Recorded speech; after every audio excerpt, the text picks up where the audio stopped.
In this video, I'm going to show you how to add secret message link on your Facebook profile. That is quite simple and easy to do, so let's begin. And first open up your App Store and in search look for NGL app.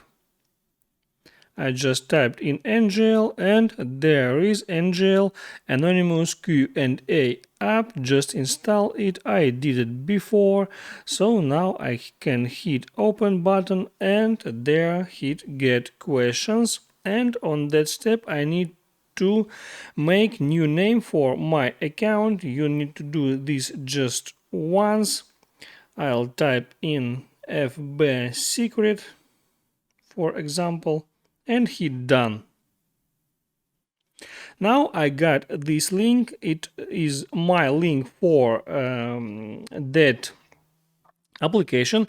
Now I can copy that link. It says that link is copied, and now I can open up Facebook, hit my profile icon to get to my profile settings, scroll down for a bit, now hit edit public details, scroll all the way down until I find links section, hit edit, and there I can add link. There I can hit on add website and there paste the link that I just copied and hit done. And don't forget to hit the like button and subscribe to my channel.